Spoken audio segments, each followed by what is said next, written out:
Good day, ma'am. So we are about to report Thailand and Asian integration. So Thailand stands as a founding member of ASEAN, helping shape Southeast Asian cooperation for over 5 decades. Its central location makes it a natural hub for regional integration. ASEAN, Foundation and Objectives. The word ASEAN is the Association of the Southeast Asian Nations. It's 5 decades already, started from 1967. The first five nations who established ASEAN is um Indonesia, Malaysia, Philippines, Singapore, and Thailand. And it is also through the Bangkok Declaration and is hosted by Thailand. So its initial goals is regional peace, economic growth, and cultural development.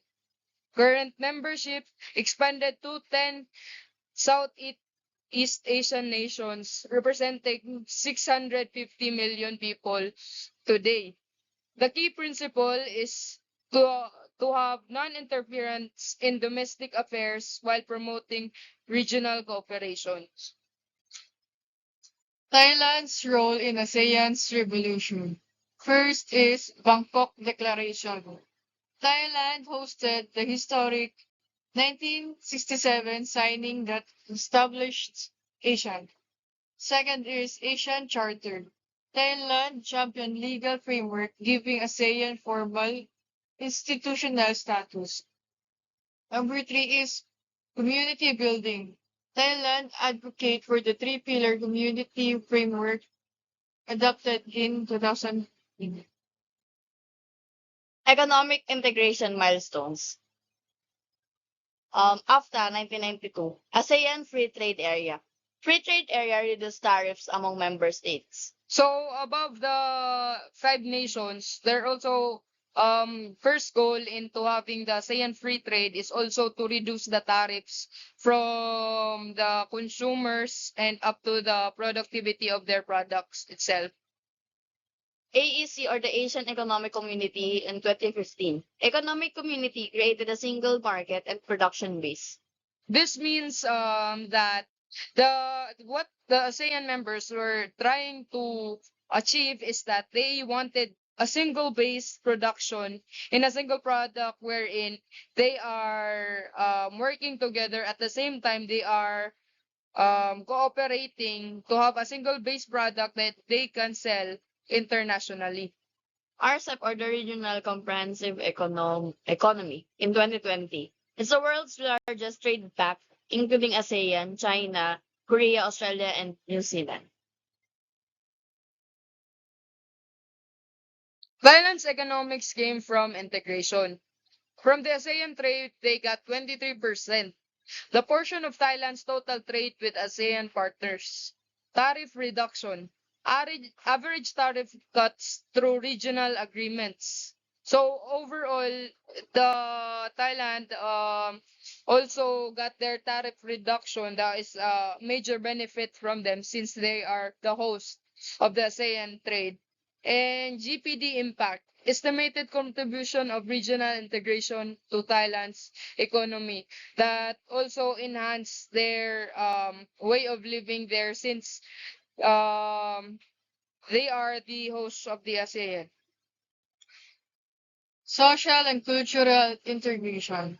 Education integration. Thailand promotes student exchanges and qualifications recognition across ASEAN.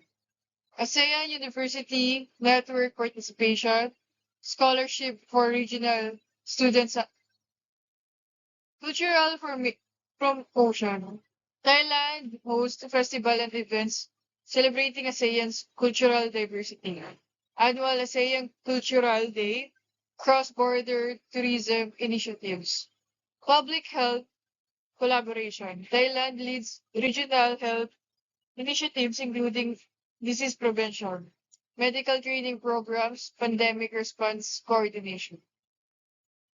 So, what the ASEAN has achieved throughout the years are those three: social and cultural integration, where they are promoting education, culture, and public health. That is basically also helping those who are prioritizing the members of the ASEAN trade. Key challenges and constraints. Political instability. Thailand's domestic politics sometimes disrupts integration momentum.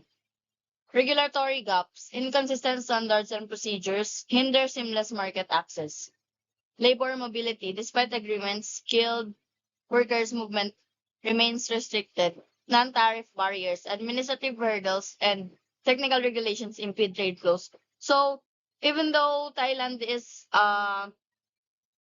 growing community, developing country, it also has its challenges in which they have their political instability, and of course that can impact their economy. Thailand's integration strategies and policy directions.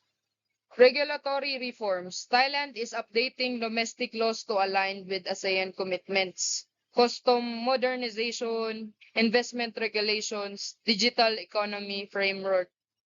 Number two, trade promotion.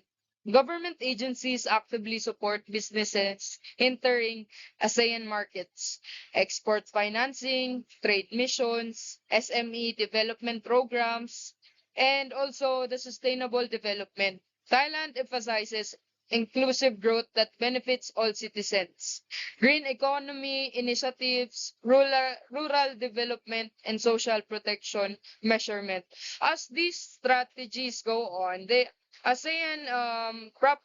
goal of ASEAN is also by also modernizing the ASEAN movement, wherein all the nations who are with it are being compromised to what they want and what they will get.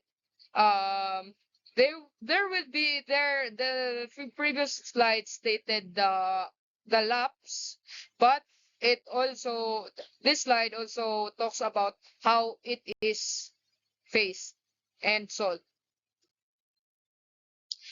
The road ahead for Thailand in ASEAN integration. Enhanced connectivity. Thailand is best investing in next generation infrastructure to strengthen regional links. Digital integration. Thailand aims to become a digital innovation hub for Southeast Asia. Sustainable corporate cooperation.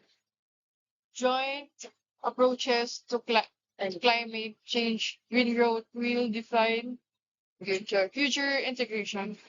In this part, Thailand within ASEAN integration involves strengthening intra-regional connectivity, trade facilitation, and energy cooperation. Thailand's role as a regional hub for trade and production, coupled with political stability, will be crucial in prospering river economy. Thailand can benefit from expanding connectivity to South Asia, complementing its existing regional production networks. So that is all about our report, ma'am. Thailand and its Asian integration. Good day and thank you, ma'am. Thank you, ma'am.